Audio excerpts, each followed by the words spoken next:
സംസ്ഥാന സർക്കാരും തിരുവിതാംകൂർ ദേവസ്വം ബോർഡ് നടത്തുന്ന ആഗോള അയ്യപ്പ സംഗമം തടയണമെന്ന ഹർജി സുപ്രീം കോടതി നാളെ പരിഗണിക്കും. ജസ്റ്റിസ് PS നരസിംഹ അധ്യക്ഷനായ ബെഞ്ചാണ് ഹർജി പരിഗണിക്കുക.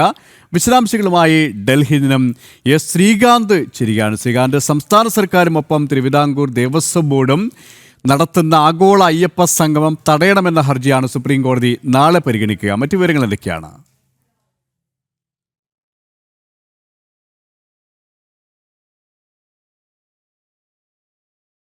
സംസ്ഥാന സർക്കാരും ദേവസ്വം ബോർഡും ചേർന്ന് നടത്തുന്ന ആഗോള അയ്യപ്പ സംഗമത്തിനെതിരെ സുപ്രീം കോടതി മുൻപാകെ ഡോക്ടർ മഹേന്ദ്രകുമാർ PS സമർപ്പിച്ച ഹർജി നാളെ സുപ്രീം കോടതി പരിഗണിക്കും എന്നുള്ളതാണ് ഇപ്പോൾ വരുന്ന ഏറ്റവും പ്രധാനപ്പെട്ട വാർത്ത. ജസ്റ്റിസ് PS നരസിംഹയുടെ ബെഞ്ചാണ് ഈ ഹർജി പരിഗണിക്കാൻ പോകുന്നത്.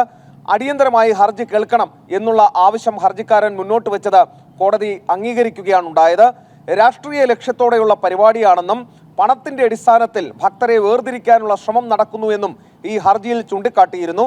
ഒപ്പം തന്നെ പമ്പാ തടത്തിൽ ഇത്തരത്തിൽ പരിപാടി നടത്തുന്നതിനുള്ള സാങ്കേതികമായ പ്രശ്നങ്ങൾ നിലനിൽക്കുന്നുണ്ട് എന്ന കാര്യവും ഹർജിക്കാരൻ ചൂണ്ടിക്കാട്ടിയിട്ടുണ്ട്.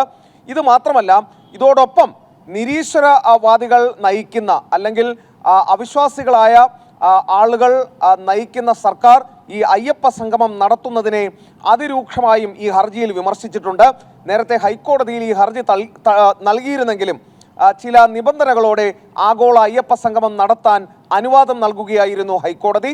ഇതിനെതിരെയാണ് മഹേന്ദ്രകുമാർ സുപ്രീം കോടതിയെ സമീപിച്ചത്.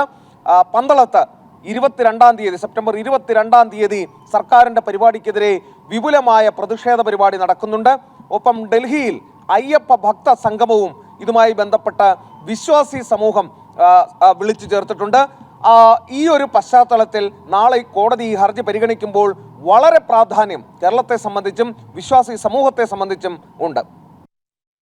ഡൽഹിയിൽ നിന്നും ശ്രീകാന്താണ് വിശദാംശങ്ങൾ നൽകിയത്.